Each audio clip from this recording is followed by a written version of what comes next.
Hati-hatilah, jangan kamu ikuti filsafat yang kosong dan palsu, karena memang itu tidak bisa menyelamatkan manusia.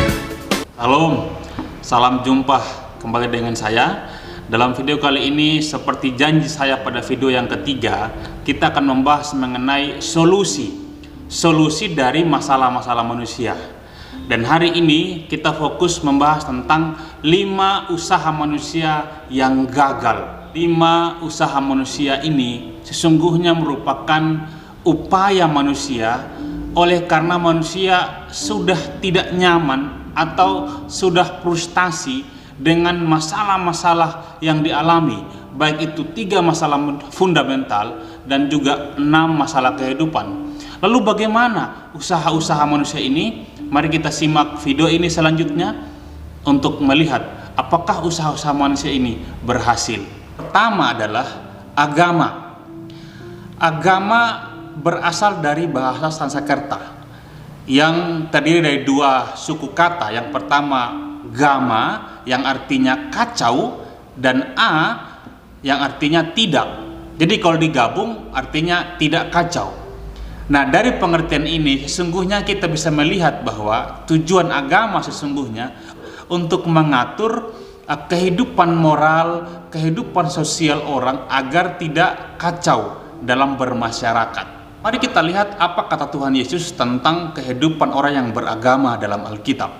Dalam Matius pasal 12 mulai ayat 43 sampai 45, di sana Tuhan Yesus mengecam orang-orang Farisi dan ahli Taurat oleh karena mereka hanya hidup agamawi secara legalitas. Mereka tidak memahami dengan benar apa itu agama dengan benar, sehingga Tuhan Yesus menggambarkan kehidupan agamawi mereka seperti rumah yang rapi, bersih, tersusun, tapi kosong, tidak punya isi. Akhirnya rumah itu, Yesus katakan bahwa iblis melihatnya kosong, lalu iblis itu membawa 7 roh lain yang lebih jahat daripadanya, lalu mendiami rumah itu. Lalu rumah itu diporak-porandakan. Oleh karena apa? Rumah itu kosong, tidak ada penghuni. Sesungguhnya demikianlah kehidupan agamawi seorang. Kalau hanya hidup beragama saja tapi tidak memiliki Kristus dalam hidup, tidak ada roh Allah yang mendiami, yang menguasai kehidupannya, orang seperti itu akan mudah sekali digoncangkan oleh roh jahat, akan mudah sekali jatuh bangun pada dosa-dosa. Mengapa? Karena kehidupannya belum mengalami Injil Kristus yang sejati dan roh Allah belum bekerja atau belum tinggal dalam kehidupannya. Mari kita melihat sekitar kita ya. Mungkin kita bisa melihat juga atau menemukan ada banyak orang yang dulunya hidup agamanya baik, rajin, dan mungkin dia seorang pelayan Tuhan, punya jabatan gerejawi seperti pendeta atau majelis. Tapi pada satu titik kehidupannya dia begitu tidak sesuai dengan apa yang selama ini dia geluti ya sebagai orang yang taat beragama. Dia jatuh bangun dalam dosa, bahkan hidupnya lebih kacau. Lalu orang heran dan bertanya, loh, bukankah dulu ini hamba Tuhan? Bukankah dia ini dulu orang yang sangat taat? Tapi mengapa? Mengapa sekarang dia jatuh pada dosa-dosa yang sangat-sangat menjijikan? Mengapa? Sesungguhnya itu menandakan bahwa mungkin saja selama ini kehidupan agamawinya hanya legalitas belaka, belum mengalami Kristus dalam hidupnya. Jadi Bapak Ibu, dari fakta-fakta ini kita bisa menyimpulkan bahwa agama sama sekali tidak bisa menyelamatkan manusia dari masalah-masalah dan bisa membawa manusia ke surga. Bapak Ibu Saudara, mari kita melihat bagaimana usaha manusia yang kedua, yakni perbuatan baik. Dalam Yesaya 64 ayat 6, firman Tuhan berkata bahwa demikianlah kami sekalian seperti seorang najis, dan segala kesalehan kami seperti kain kotor. Kami sekalian menjadi layu seperti daun, dan kami lenyap oleh kejahatan kami seperti daun dilenyapkan oleh angin. Bapak Ibu Saudara, ayat ini membantah sesungguhnya bahwa usaha manusia dengan berbuat baik tidak mungkin bisa menyelamatkan manusia dari dosa, dari ikatan roh jahat, dan dari keterpisahan manusia dengan Allah. Mengapa? Kebaikan saja, kesalehan saja, firman Tuhan berkata, di hadapan Allah itu seperti kain kotor dan kita najis. Apalagi pelanggaran-pelanggaran. Mengapa ini? Kok kebaikan, perbuatan yang benar, yang baik, kok dinyatakan salah, bahkan dianggap najis di hadapan Allah? Oleh karena apa? Kita sudah memiliki status orang berdosa. Kita sudah memiliki status orang yang tidak benar. Maka segala perbuatan baik pun di hadapan Allah tidak dianggap benar. Karena standar Allah dalam kebenarannya sangat berbeda dengan standar kebenaran yang menurut kita manusia yang sudah berdosa tentang kebenaran. Mari kita melihat satu ayat firman Tuhan dalam Roma pasal 14 ayat 23. Firman Tuhan berkata bahwa segala sesuatu yang kita lakukan tanpa didasarkan dengan iman itu adalah dosa. Maka termasuk berbuat baik pun kepada orang lain, menolong orang lain, jika itu kita lakukan di luar iman kepada Yesus Kristus, itu pun di mata Allah terhitung sebagai dosa. Ini menunjukkan bahwa sesungguhnya status kebenaran kita jauh lebih penting, ya, atau sangat-sangat penting daripada perbuatan-perbuatan baik yang kita lakukan di luar iman. Karena itu, usaha manusia yang kedua pun, yakni berbuat baik, tidak mungkin membawa manusia pada menikmati keselamatan atau terbebas dari 3 masalah fundamental dan 6 masalah kehidupan manusia. Bapak Ibu, mari kita melihat bagaimana usaha-usaha manusia yang lain. Yang ketiga adalah filsafat. Kata filsafat berasal dari bahasa Yunani, yakni filosofia, yang artinya cinta kebijaksanaan. Maka berbicara tentang kebijaksanaan manusia. Dalam surat Kolose pasal 2 ayat yang ke-8, Paulus tegas bicara kepada jemaat di sana bahwa hati-hatilah supaya jangan ada yang menawan kamu dengan filsafatnya yang kosong dan palsu menurut ajaran turun-temurun dan roh-roh dunia, tetapi tidak menurut Kristus. Ketegasan ini Paulus sampaikan kepada jemaat di Kolose menunjukkan bahwa filsafat pun tidak mampu sesungguhnya membebaskan manusia dari masalah-masalah fundamental untuk menikmati keselamatan yang kekal. Jadi mengapa Paulus begitu tegas, ya, mengatakan bahwa filsafat-filsafat yang kosong, yang tidak menurut Kristus? Oleh karena filsafat ini didasarkan pada ide-ide manusia dan pengalaman-pengalaman yang sesungguhnya tidak mampu menyelamatkan manusia. Mari kita lihat 2 contoh saja agar kita melihat bahwa sesungguhnya pemikiran kebijaksanaan manusia sesungguhnya tidak membawa orang kepada Tuhan.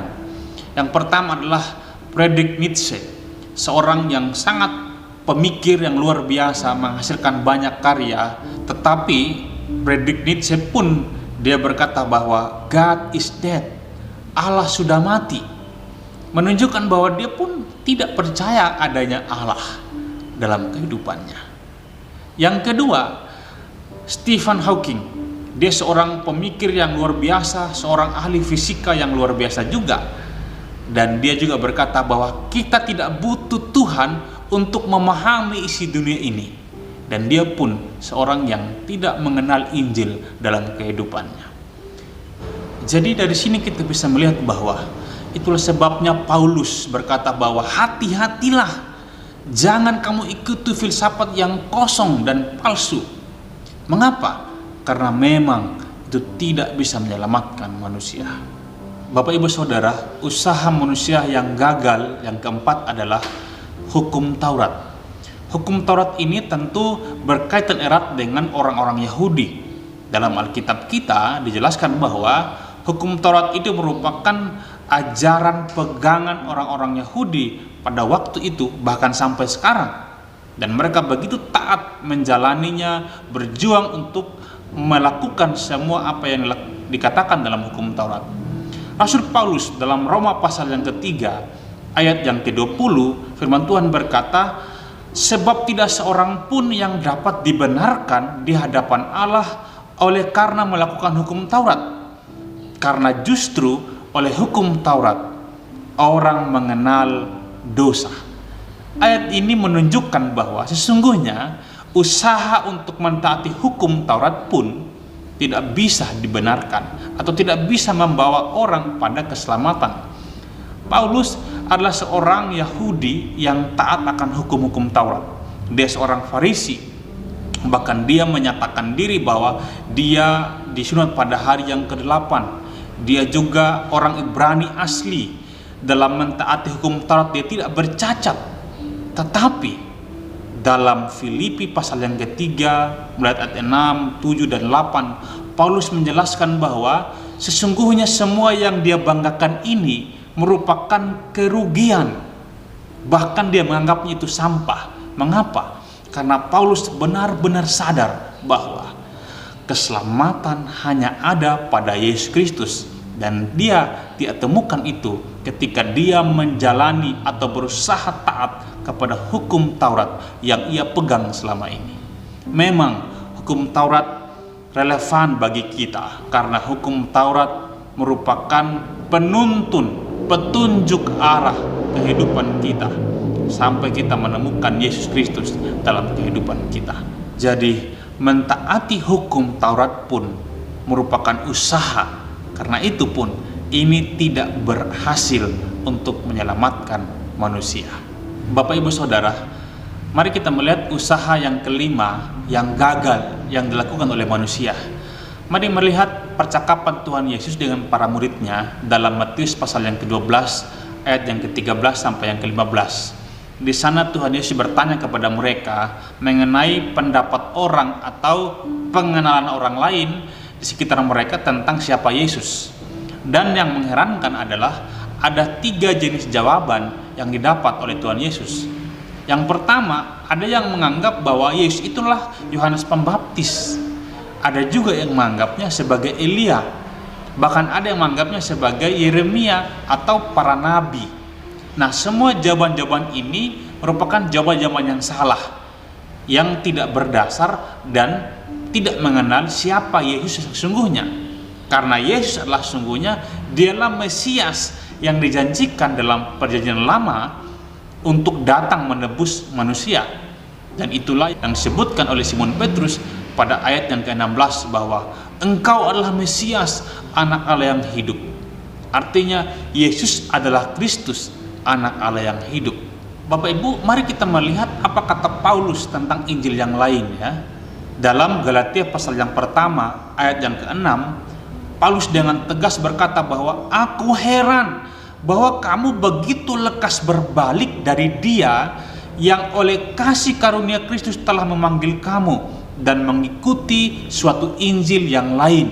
Jadi inilah Injil yang lain, yakni sebuah pengenalan yang keliru atau pengajaran yang diberitakan yang tidak mengajarkan bahwa Yesus adalah Kristus, bahwa Yesus adalah Mesias yang merupakan penggenapan dalam nubuatan pemberian lama.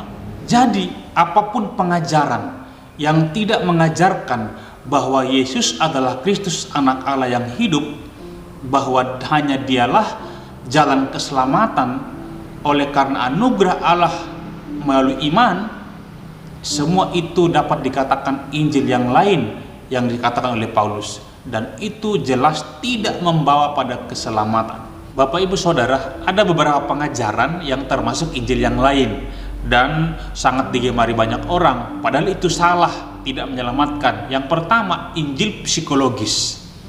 Injil ini atau pengajaran ini hanya menekankan atau mendorong orang pendengarnya secara psikologis. Mereka dimotivasi untuk berhasil, untuk meraih kemenangan dari masalah-masalah yang mereka alami. Akibatnya mereka menghasilkan petobat-petobat yang psikologis sifatnya, situasional, temporer, tidak stabil ya dalam mengiring Tuhan. Injil lain yang kedua adalah Injil kesembuhan, yakni pengajaran yang hanya menekankan tentang kesembuhan ilahi, mujizat, ada kesembuhan, bahwa semua gala penyakit dapat disembuhkan, dan tidak menekankan tentang pengajaran yang benar tentang bagaimana keselamatan dalam Yesus Kristus, tentang bagaimana iman. Nah, karena itu Injil ini pun atau pengajaran ini pun dapat disebut dengan Injil yang lain yang tidak menuntun orang pada keselamatan. Ada juga pengajaran yang termasuk Injil yang lain, yakni Injil kesuksesan. Pengajaran ini menekankan bagaimana seseorang bisa bangkit dari keterpurukan ekonomi untuk berhasil. Pokoknya from zero to hero. Dan menekankan bagaimana orang itu berhasil punya rumah yang layak, punya mobil dan sebagainya. Bahkan yang lebih ekstrim, mengukur beriman atau tidaknya seseorang dari seberapa suksesnya dalam kehidupan secara materi, dan banyak digemari oleh banyak orang. Dan ini juga merupakan Injil yang palsu, bukan Injil yang sejati yang menyelamatkan manusia. Jadi itulah 5 usaha manusia yang gagal total, tidak bisa membawa manusia pada keselamatan, bahkan atau tidak bisa membuat manusia terbebas dari 3 masalah fundamental. Lalu apa? Lalu bagaimana kalau manusia tidak berdaya dan tidak punya usaha yang bisa membawa manusia untuk selamat? Nantikan video yang kelima. Kita akan membahas bagaimana Allah berkarya untuk menyelamatkan manusia. Tuhan memberkati. Shalom.